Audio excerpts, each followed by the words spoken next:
getting back from this break entail? How do you try and shake off the rust of almost a month off to be ready to play a team that's the caliber that you're face? Yeah, I mean, generally everybody's in the same boat as far as, you've taken a break. Kids have had an opportunity to go home and relax and enjoy the holidays with their families. The nice thing about coming back this time of year is there's no school. And so your focus can become hockey. And, if you're trusting your players that while they're gone, they're going to be doing some things. Well, a bunch of our players, some Ohio State players and Minnesota players, went to Finland for 8 days and got, 4 games of high, intensity competition. Other than the travel, that they're able to stay in shape. And what do your other players do? And so, when you bring them back on the 26th and you start practicing, you get a picture of what that looks like. And, so we've had 4 practices up to today, and, we're excited to play. I'm sure Ohio State is excited to play, and at some point you got to drop the puck, and that happens Thursday at 7. You've got experience with playing outdoors, coaching outdoors. What kind of things do you have to do as a coach, or what surprised you from that game in 2010? Things you didn't necessarily know you're going to have to deal with in that kind of environment. Yeah, I mean, the big thing for me is to really try to get them to focus on Thursday night, because everybody's talking about, everybody's seeing, everybody's witnessing. Jerseys are going to come out, things like that. So there's a lot of excitement involved around that game. But obviously, as a coaching staff, and you want to get the players focused in, I know we'll have a full house. There'll be a lot of energy in the building, and how can we dial in on that game and make that the important thing that we're dealing with right now. And then when that's over Thursday, you get yourself Friday to relax for a day and travel down to Chicago and get yourself ready for a once-in-a-lifetime unique experience. 2010, I was with the Olympic team, so I didn't have a chance to deal with what they dealt with at Camp Randall, but obviously it was a good day for the Badgers. They, won pretty handily, but as we all know in hockey, funny things happen when you come back the next day and you end up losing to the team that you just beat. Where's my focus? And so it's like, what's important right now? Thursday night's important. Obviously, in the back of everybody's mind, we're looking at Saturday, but we got to come out and get our crowd into the game, establish some of the things that we do well, and try to win 3 periods. I remember, Frank, you had the Olympic team that year had a chance to ski at Fenway. Right? Yep. That was Yep. Maybe you didn't have the one here, but you had that opportunity. It wasn't a game, but yeah. Unique experience. I mean, so you go into a baseball locker room, and it's not like a hockey locker room. It's different. And you're climbing up a set of stairs to go through a dugout onto an ice. And as I've said before, if you're a baseball fan and you get a chance to skate at Fenway or you get a chance to play at Wrigley, I mean, that's going to be a pretty unique opportunity. So we got our jerseys in. We got our attire that we're going to wear on the bench. I mean, everything's in place, and so we'll be down there in a few days and get to experience something that is a once-in-a-lifetime experience. And we'll get some information today from the outdoor game between Chicago and St. Louis, what that looks like. The men's equipment guy, Nate, has connections with the NHL and those people. So how's the ice? What do you need to do to get yourself ready? Knowing that you're going to go into an environment that's just different than hockey. And so where's our locker room? What's it going to look like? How long is it going to take us to walk from the locker room? Do we have to go upstairs? And is there a runway to get there? So all those things will be ironed out, but both teams have to go through it. The most important thing is to enjoy the experience and provide a good hockey game for everybody in the country to watch. do you have a good hat to wear? I got a good hat right now, yeah. Yeah. So It's going to be warm enough, though. That's the key thing for you guys. that's the whole key. The whole key is for the coaching staff to stay warm, and I think we're well equipped to handle that right now. So we've been to St. Thomas before, and if you can stay warm in St. Thomas, I think I can stay warm in Wrigley. So we'll meet that goal. You mentioned trying not to think about Saturday because you got to play on Thursday. How much do you kind of lean on your captains to kind of spread that message?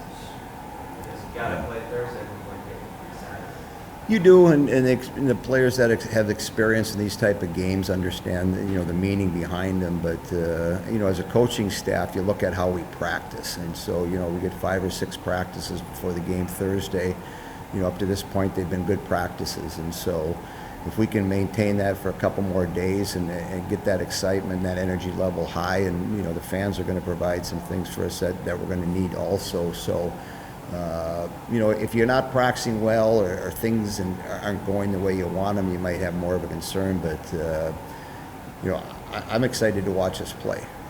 It's a good way to start the second half against a really quality opponent, somebody that plays fast, somebody that forechecks really aggressively, and you have to be ready to play. If you go on the ice, you better be ready to go because things are going to be happening real quickly. So let's see what happens when they drop that puck. In general, what do you like about the growth you had in the first half of the season, and what do you feel like you need to do the most in the second half? Well, I think the big thing is to maintain the consistency from weekend to weekend, and continue to practice at a high level because amongst our group you have a bunch of really high quality players, and if they're competing at a high level in practice, they're pushing themselves. They're making themselves better. They're working hard.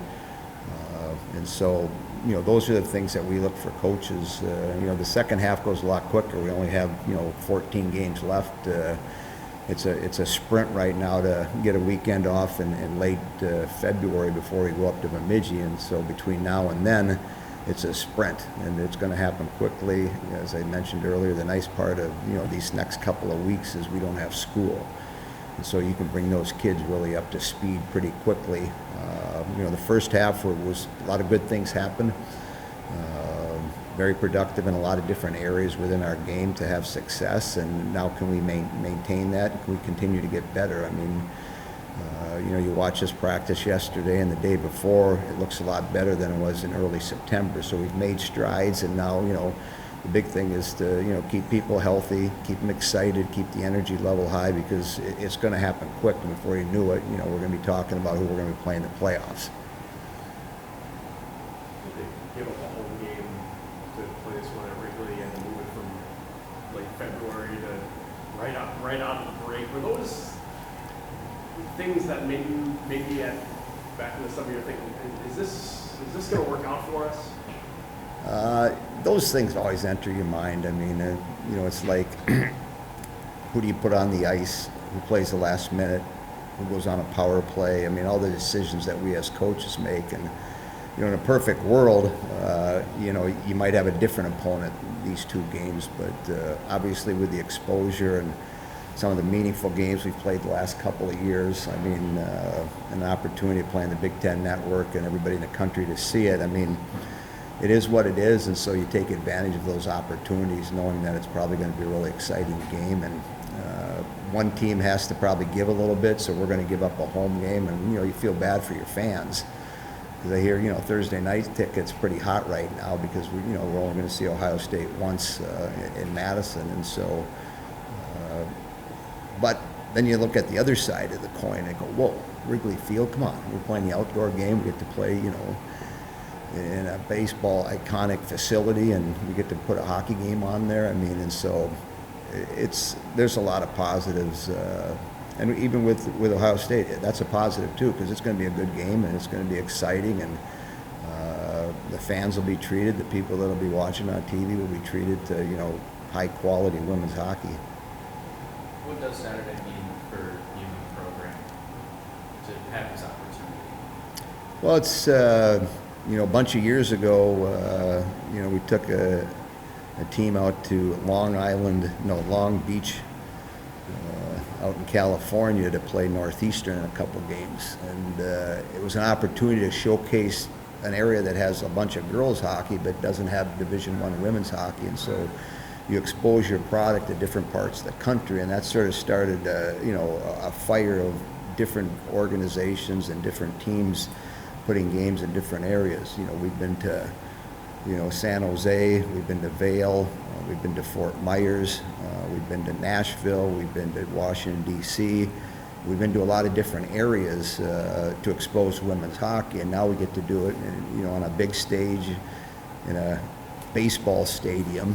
And if you're a baseball fan, I mean, and I've been down there, I've sang at the 7th inning stretch, not very good, but I did sing. And so it means a lot. And so it's just, it's a fun opportunity. It's a once in a lifetime. We'll never get a chance to do this again, or at least I won't get an opportunity to do that again. So you enjoy the opportunity. You hope your team plays really well and you end up winning the game, but that's just part of the experience. And so, 5, 10, 15 years from now, wherever these kids scatter on Ohio State and Wisconsin, they're going to look in their closet and they're going to look at that jersey and they're going to have a memory that's special. And that's what I'm excited about, provide those opportunities, whether it was in Nashville, whether it was in Fort Myers, whether it was in San Jose, getting a chance to give our players an opportunity to experience something that's pretty unique. See another outdoor game here in Madison at some point? I would love it, yeah. I mean, it's a lot of fun. I know we're seeing a bunch of them, the last 7 or 8 or 10 years, but they're unique, they're special. I know when the men played up in Green Bay, that was unique. I mean, because it's an iconic football stadium, and now you're putting a hockey rink in there, you're going to play a game. I mean, it's pretty special. So maybe down in Milwaukee where the Brewers play, put a basketball court on one side and a hockey rink on the other side, and go back-to-back Friday night hockey games and Saturday afternoon basketball games. Or maybe you play a Saturday afternoon basketball game and Saturday night hockey game, back to back.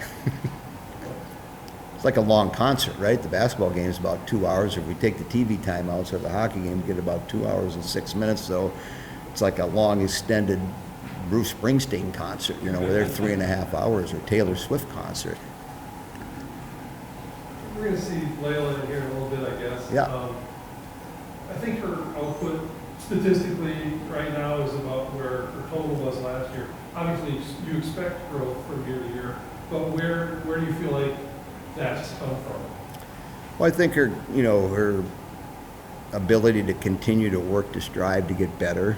I mean, not get complacent with what happened last spring when she was, the MVP of the World Championships in Utica. And so, what am I going to do this summer? I had a successful year, and do I keep pushing myself, knowing that, I still have more and an opportunity to become better? And she's been able to do that. So I've said it many times, her ceiling is whatever she wants it to be. And if she continues to work, I think she'll continue to put up numbers and play well and get opportunities that other players won't get. With the national team, opportunity to play on an Olympic team. And so when I'm 10, 12, 14, and I'm dreaming of those things, and all of a sudden, I've worked hard to put myself in position, and I can see a little bit of that light at the end of the tunnel, keep working, because a lot more good things are going to come. And, she's earned everything that's been given to her. She's taken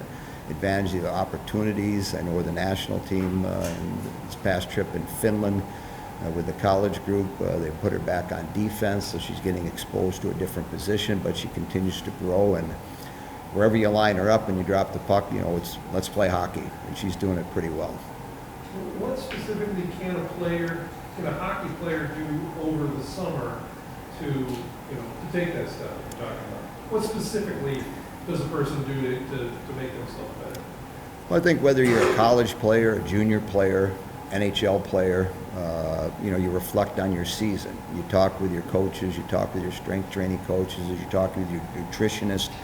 A lot of things go into, how do I become better? And then you set up a plan. And so for our kids, they're able to come back for 8 or 9 weeks in the summer and do some things to make them equipped to become better in their craft. And so whether it's going on the ice and shooting pucks, whether it's working on certain parts of my body that I need to strengthen up, whether it's, maybe working with my nutritionist to do some things that are necessary there. And so it's easy to talk about, it's easy to put a plan together because we have those resources in front of us, but are you willing to do it? And are you willing to do it day to day, week to week, knowing that it's not going to happen in a short period of time? It's going to take an extended period of time and doing the right things and taking care of my body and prepping it to maybe attain some of these goals down there. And if you do it on the long haul, chances are you're going to get to where you want to go.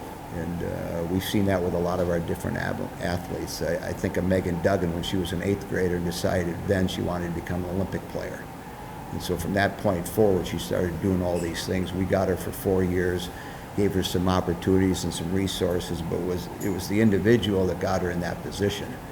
And, you know, whatever Layla's, accomplishing, she's the one that gets the credit because she's putting in the time, she's trusting the process, and she's working at it daily.